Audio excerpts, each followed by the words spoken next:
Dinala nga ako sa ospital ng amo ko. Magandang araw, Pilipinas!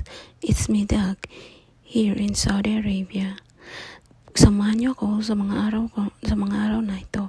Kasi nga, pina-check up ako ng amo ko. Kasi nga, nung 2 araw, sumakit yung ulo ko at yung amo ko, kinakabahan kung ano bang nangyari sa akin.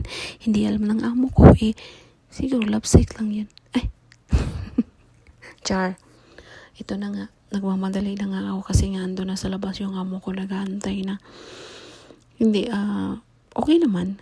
Yung result ng, check up lang siya, guys. At yung result, okay naman yung BP ko. Yung BP ko hindi naman siya mababa, hindi rin siya mataas.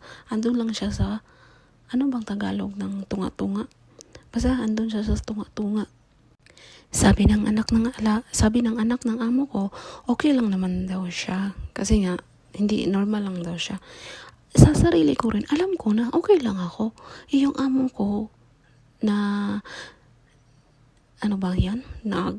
Nag-alala siya ng masyado sa akin. Charis. Kasi nga, baka kailangan niya talagang malaman para maging relax na yung isip niya kung ano daw nangyari sa akin, bakit daw ganyan.